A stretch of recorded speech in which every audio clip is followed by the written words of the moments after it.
Welcome back to Klepper's Corner. Today in history. April 30th is one of those dates where history looks less like a timeline and more like a storage unit after a tornado. Emperors fleeing in disguises, presidents trembling on balconies, dictators burning in gardens, helicopters leaving rooftops, and the internet being given away for free by scientists who apparently had no interest in becoming the richest people in human history. It is a day about power changing hands, sometimes with ceremony, sometimes with paperwork, and sometimes with a man in a bunker realizing the 1,000-year Reich did not even make it through a decent mortgage cycle. Segment 1, and empires built on exhaustion and bad exit plans. April 30th starts with ancient rulers discovering that confidence is not the same thing as logistics. In 313, at the Battle of Tiralum, Maximinus Daza marched a huge army across Asia Minor to crush Licinius, only to learn the eternal military lesson that men who have been force-marched half to death do not perform like a fresh parade unit. He had the numbers, he had the imperial ego, he had the old gods on speed dial, and then he got dismantled by a smaller, better disciplined force invoking the highest god, which in Roman politics was basically a theological rebrand with swords. The battle helped clear the field for the empire's shift toward Christianity and for the coming showdown between Licinius and Constantine, because apparently Rome could not do succession planning without turning the map into a murder board. Then in 711, Tariq ibn Ziyad landed at Gibraltar with a much smaller force facing Visigothic Spain. And legend says he burned his ships so his soldiers understood the travel package included no return ticket. That is bold leadership, or the worst HR onboarding video ever produced. Together, these moments show empires are often decided not by who has the biggest army, but by who still has working legs, a clear objective, and no boats left to chicken out in. Segment 2, and bureaucrats, believers, and the fine print of survival. By the medieval and early modern worlds, April 30th becomes less about battlefield muscle and more about the deadly paperwork of power. In 1315, Enguerrand de Marigny, the financial mastermind of King Philip the Fair of France, was hanged after the king died, and Marigny's enemies suddenly remembered they hated taxes, coin debasement, and competent administrators who were not born with enough fancy blood. When normal corruption charges did not quite do the trick, they accused him of sorcery, because medieval politics had a wonderful rule: if the audit fails, try witchcraft. His corpse was left hanging for years as a warning to other ambitious bureaucrats, which feels extreme until you remember governments still punish accountants today, just usually with committee hearings and fluorescent lighting. Then in 1598, King Henry IV issued the Edict of Nantes, trying to stop France from tearing itself apart after decades of Catholic-Protestant bloodshed. It offered Huguenots limited civil rights, courts, protections, and secret security guarantees, while also reassuring Catholics that this tolerance was not getting out of hand. It was not modern pluralism. It was more like religious peace held together with duct tape, royal money, and everyone agreeing not to set the house on fire for a minute. The irony is that survival often depends on documents everyone hates, but everyone desperately needs. Segment 3, and republics, real estate, and leaders pretending they have a plan. April 30th also gives us America discovering that founding a republic requires both noble ideals and somebody remembering to bring the Bible. In 1789, George Washington was inaugurated in New York City, officially turning the Constitution from a very ambitious group project into an operating government. The pageantry was enormous, but the logistics were deeply human. Congress forgot to send the escort committee. Organizers forgot the Bible. And the first president had to swear the oath on a borrowed Masonic Bible printed in London with King George II inside it, because nothing says independence like using British stationery for the birth certificate.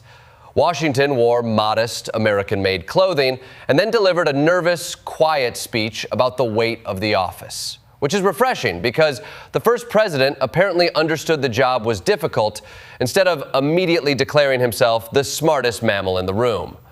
Then, in 1803, American diplomats signed the Louisiana Purchase Treaty after Napoleon suddenly offered not just New Orleans, but an entire continent-sized clearance rack.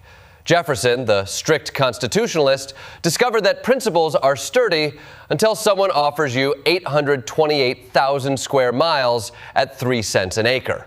It doubled the country, expanded possibility, and also set loose the conflicts over slavery and native displacement that America kept trying to file under "we'll deal with that later," which is historically the most expensive folder. Segment 4, and tomorrow arrives late, wet, and mostly unfinished. On April 30th, 1939, the New York World's Fair opened in Queens with the theme, "Building the World of Tomorrow," which is a brave slogan when tomorrow is clearly glancing nervously at Europe and wondering if it packed a helmet.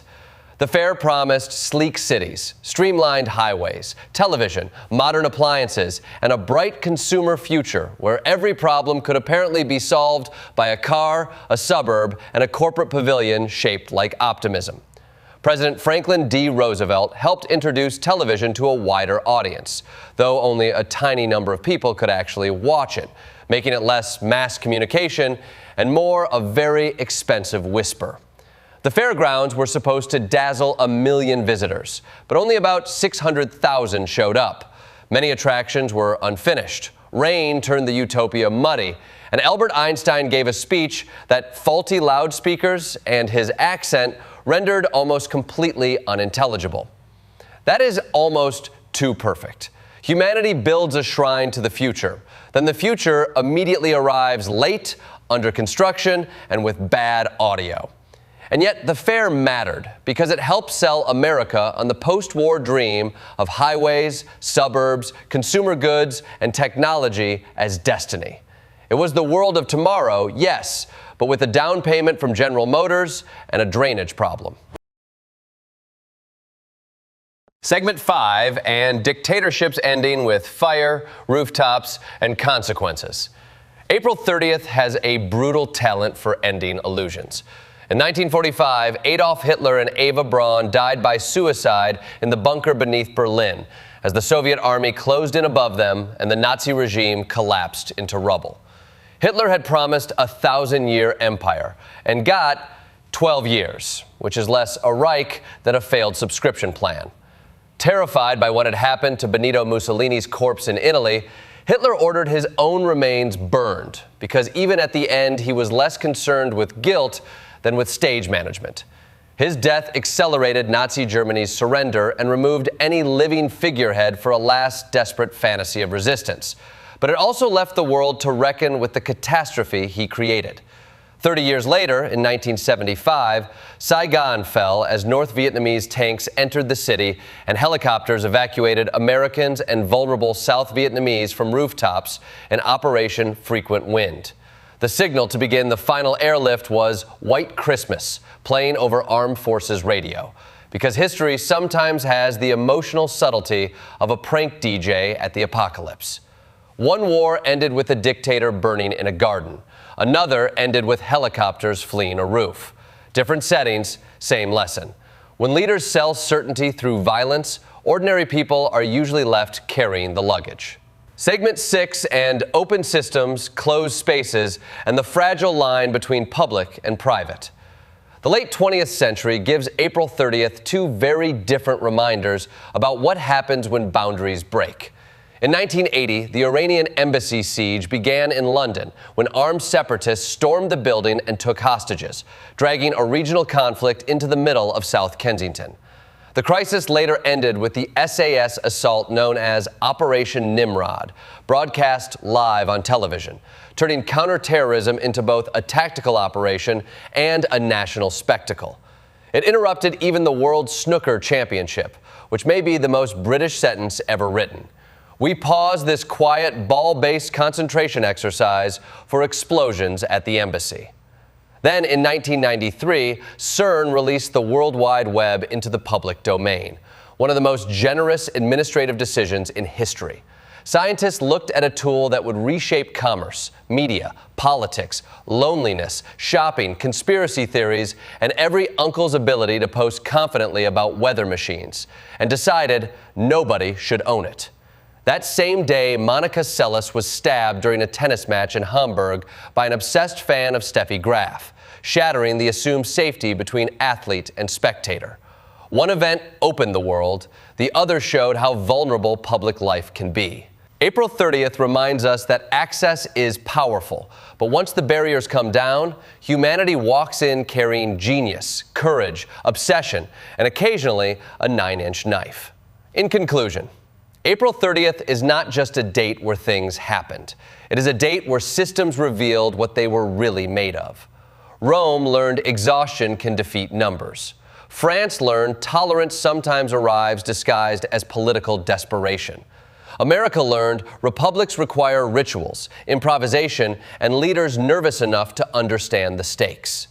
The modern world learned that the future can be unfinished, freedom can be chaotic, and technology can reshape civilization because someone decided not to put a toll booth in front of it. And again, the date shows power leaving one set of hands and entering another. From emperors to generals, kings to ministers, monarchies to republics, dictators to ruins, governments to networks, spectators to security barriers. History rarely moves politely. It stumbles, panics, improvises, signs the document, forgets the Bible, burns the ships, plays the Christmas music, and then expects everyone else to call it destiny.